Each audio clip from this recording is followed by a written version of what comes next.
Hey guys, Footy Manager TV here. Welcome to episode number 45 of my lower league management playthrough in Football Manager 2016 with FC United. And we are here again for another youth intake. Youth intake for 2019, getting through the seasons now. So hopefully we can get another good player. I think every year apart from last season, just what I realized, someone that didn't make an impact. Roger Wood, the guy with really good passing, he's actually been killing it in the under 18s and under 21s. Look at those ratings and his passing accuracy, I think that's pretty decent if you compare to other players in like under 18s and under 21s.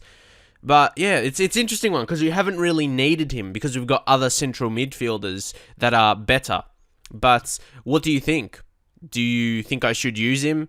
It's really hard to say with a lot of these youth players because I'm eyeing promotion. We'll talk about that soon. And I'm not sure if they're League 2 quality. And if he's not making impact here in the conference, it's hard to know. But either way, we'll check out the youth team, the youth candidates. And there is one guy that appears to have really good potential by the name of Dylan Mannion. He's a right winger. And we've got another right winger. They're like two of the best. So I'll be very interested to see what Dylan looks like. Let's check him out right now. And the standout attributes initially, or definitely work rate, goes along with teamwork as well. So he works hard for the team. That's always good. You always want that. You don't want a lazy player.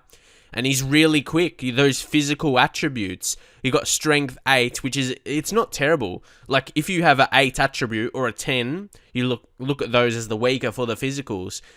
But if you have those 8 or a 10 in technicals, you would regard that as a decent attribute. Like I look at his dribbling 7, not too bad. Technique is 8. Finishing may be better, but oh, another thing, look at this. He can play 3 positions naturally and even central midfield if we train him there. So the potential to have 4 natural positions if we train him, but he probably won't be a central midfielder for me. He's got the attributes to be a wide player, even attacking midfield with only 5 passing, probably not, and 6 vision.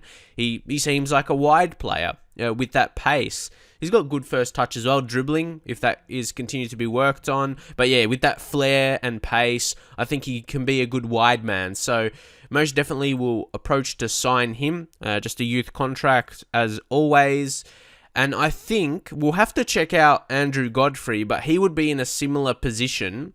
And yeah, as I thought, with the lower ability, he's got very low dribbling and finishing. You could say only one less finishing than the other guy, but yeah, the other, he's again physical attributes not the greatest. Doesn't have really high pace. It wouldn't be like an amazing impact for him. He's either footed, which is probably his only standout compared to Mannion. Mannion being right only, so maybe another player we need to train on his weaker foot, or because he's natural on the left side anyway. So maybe he could be more of a left winger, thinking about it in that way. But yeah, either way, that's what I mean. A positive like that. He has 3 natural positions. He can be an important player for us. Obviously already offered the contract, but I think the rest of these players are just not going to be good enough. And I'm going to have some pretty high expectations because I'm eyeing promotion. Again, we'll go into that. But again, the centre-back, and they're only going to be getting worse because their potentials are lower and ability, yeah, is all the same. That half gold star will be never good enough for any level, in my view, unless it's really, really low, like leagues you can download. But anyway, yeah, Dylan Mannion seems like a standout. I'm not sure what his potential is like, but 4 gold stars looks pretty good. Could improve a lot in the future, natural in several positions. We'll take a look some of his cons, because you have to think about the bad side of things as well. You have to weigh it up. You can't just get so excited about a player. Every player has negatives, but it says he currently lacks the game intelligence required to compete at higher levels, but this is not a higher level, so that's okay. He has plenty of room to develop his anticipation. But again, anticipation, that's 5. That's a mental attribute. And for me, it's more a defensive attribute. It's not really relevant for a winger, if you see there. Not really relevant. That's more a defensive attribute for me. When you click on centre-back, that lights up. But you can't see it for his position, because obviously you can't play centre-back. But yes. So he doesn't have too many terrible cons. And we'll go back to the coach report. He's suited to Vanarama Conference North or South. So when you get a youth player that's good enough for that level, obviously we're one division above that, but that means he can be decent. He needs to work on becoming more consistent. So that consistency, but consistency, that's a hidden attribute in the game. How consistent he is. So that could be worked through tutoring, and I think that's the only way. He's very one-footed, so again, that's probably something we need to work on. Should be put on an individual training resume to improve training regime to improve his crossing.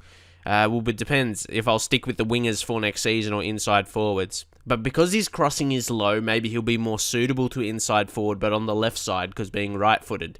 We'll have to see. But yes, the rest we won't offer contracts to, and that's it. See, I didn't even check those messages before, so I got to the youth intake today. I wasn't sure if it was going to be, this early in March or something. But anyway, we are in first position. It's going to be a very tight finish, and I'm treating the rest of the games like playoffs. Basically, I've got to win games.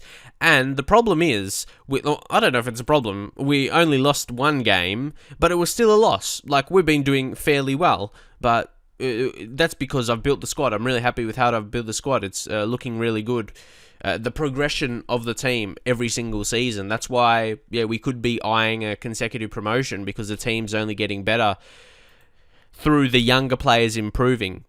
That the first team players, like someone like a Minahan and Billy Simpson, O'Driscoll as well, Jack Phillips, those players that are progressing every season, and a guy like Alfie Potter, he's going down in training now, but we brought him in and he scored 5 goals. I like the signing of him so much, made a great impact. So during all that good form, only the game before the last one against Grimsby, who's a decent team in the league, we lost against them away from home. That's what I mean. If we don't finish first and win the playoffs, we could play against them because they're fourth. And what happens? We lose and we get knocked out and it feels like a wasted season. So promotion isn't a for sure thing yet, because we're only 1 point away from second. So we need to keep winning. I'm putting high expectations on my players because I know we can do it. So I think I will play a game in this episode as well with the youth intake. We've got Dover. They're in an interesting position as well because they're 9th. See, even them, they're only 2 points away from 5th. And even down to Barnet in 10th. They're only, 2 points away. So it's really, really close for those positions. So these teams are going to want to play well, want to be playing well. So it's a good test for us. So the game is just tomorrow. So I'm not sure if Dylan Manion is going to join by then, but either way, he's not going to make an impact. I wouldn't rush him in or anything like that, as we do have players in his position initially.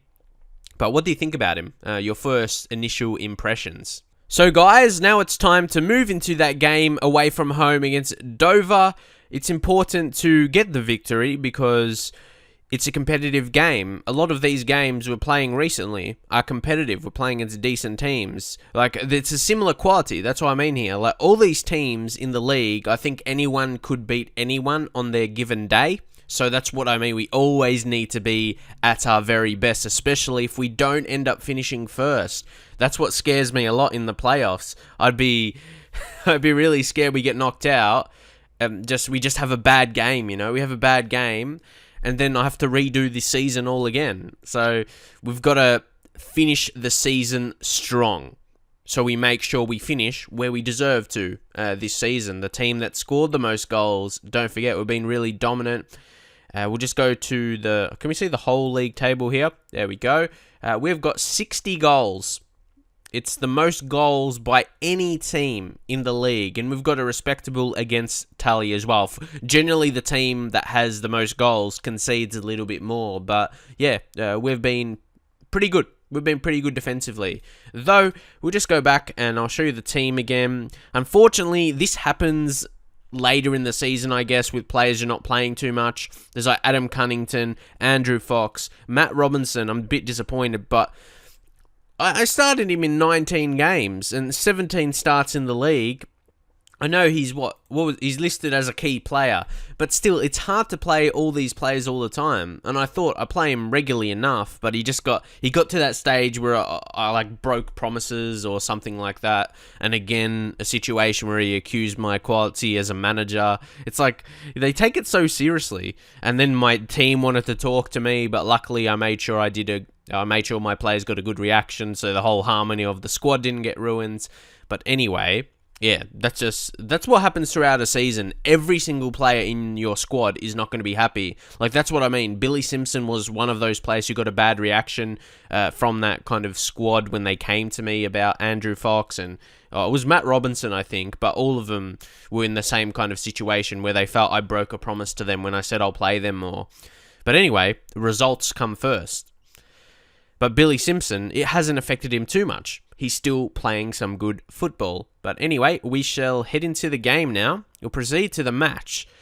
And I want to have another decent away performance. Again, like, we're first. Like, I just want to show you. Like, we haven't been dominating. We've just been grinding out results. But even in recent times, like, these home games there, Altrincham, York, I was expecting to win those games. They're not amazing teams in the league, and we couldn't get more than one goal. Really, I feel like you won't win many games 1-0. The opposition, may score one or something like that. You definitely need 2 goals in the match, at least. So go out there and carry on from where you finished the last match. And the last match was really good. I like what we did in the last game. It was a good win for us, coming off the loss. So we'll see what we can do here. This is probably just the early highlight. Yeah, nothing's going to come from that. But they do have a throw in here. Morris plays it back to Ajala. Is he going to get the cross in? He does. Harris, get rid of this. He does. But it's straight to them. I really don't like that. I'd like them to be a bit more composed. Lawrence puts it in and Payne scores.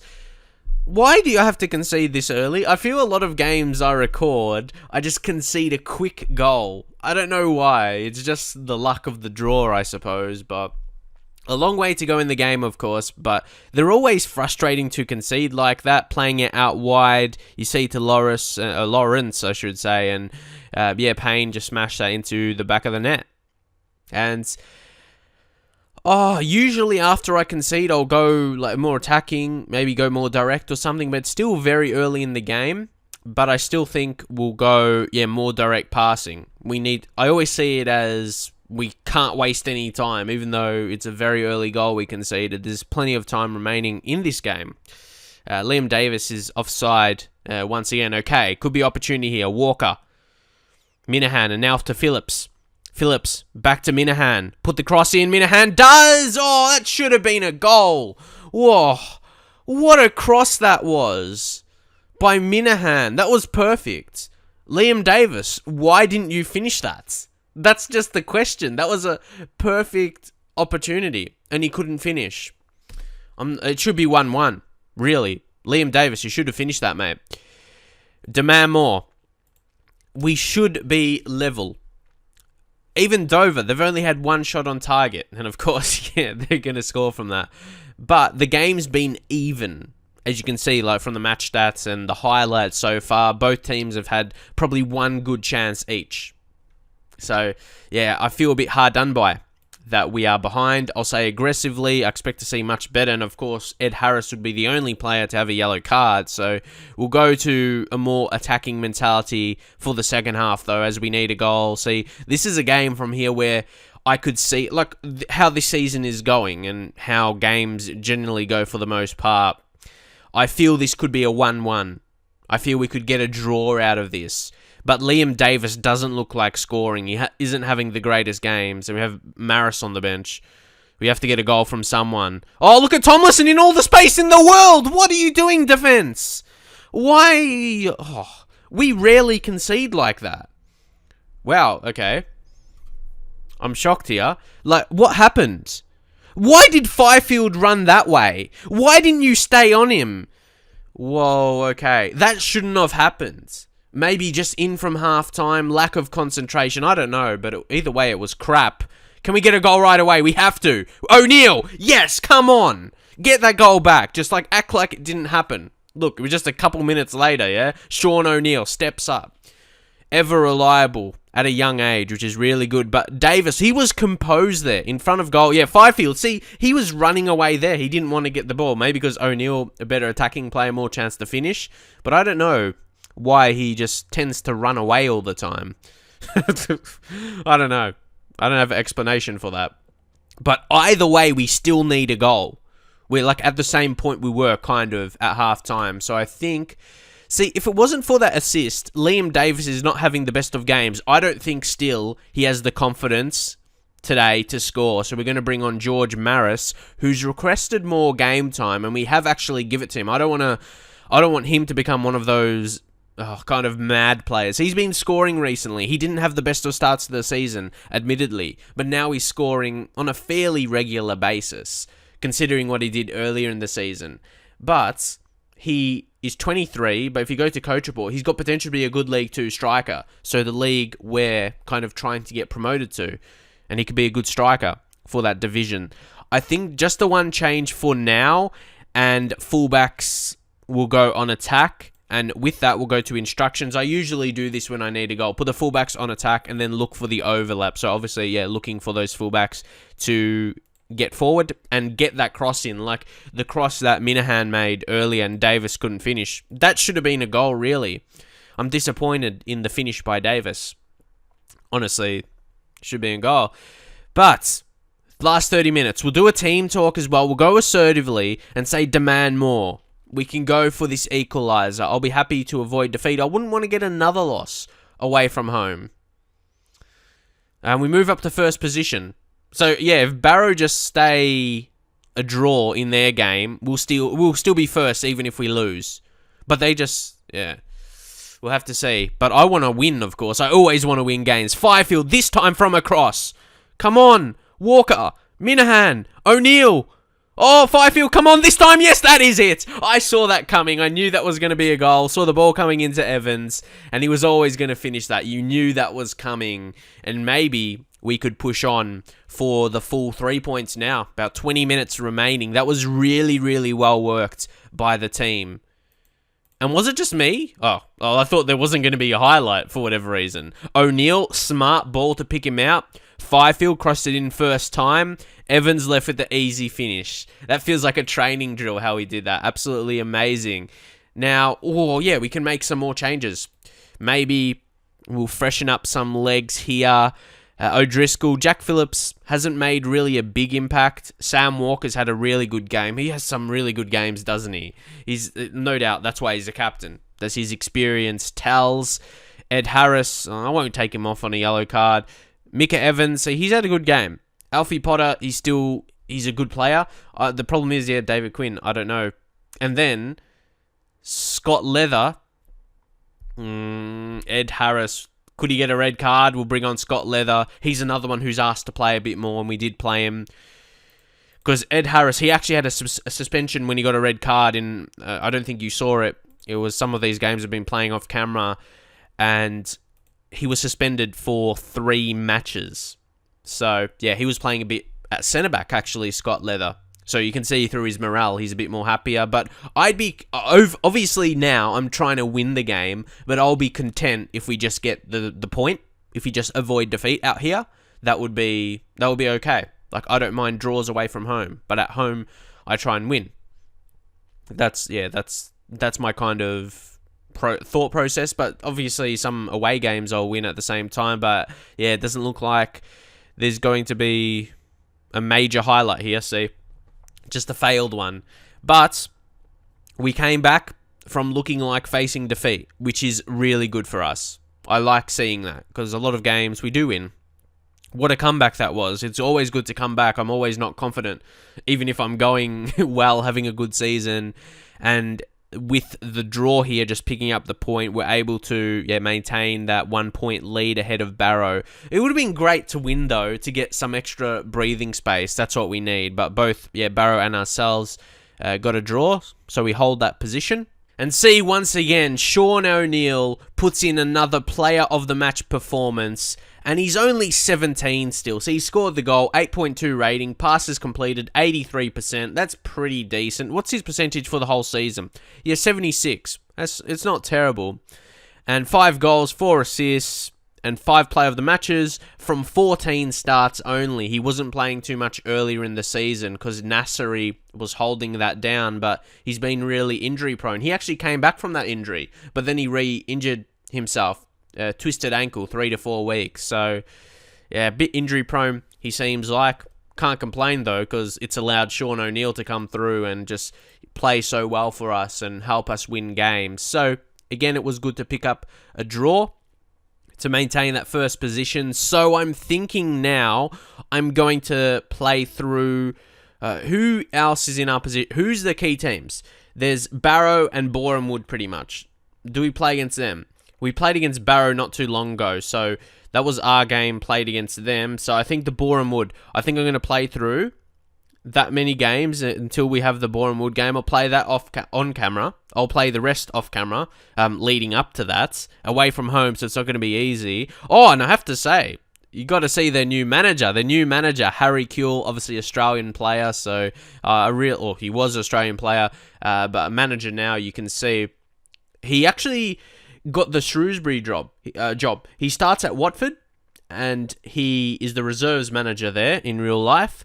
And then in the game, Shrewsbury signed him as manager, but then he got sacked, actually, and yeah, Boreham Wood picked him up as manager. I'd like to see him do well, so that would be even more so a great game to show for that reason, and it could be potentially how we go and they go and Barrow go in the games leading up to that, but could be, yeah, a kind of game for fighting for promotion, the top position anyway. And then, yeah, I'll see where we are at that point anyway. I can't really, judge, how important the last 3 games would be. Maybe if we keep winning, we could already have it sewn up, or maybe we just need a win against Boreham Wood to make sure. You don't really know how it'll pan out. But if you enjoyed this episode and you do want to see more Football Manager videos, particularly this series, don't forget to drop a like on the video, leave the support on this series if you'd like to see it more regularly, and I'll see you guys in the very next video.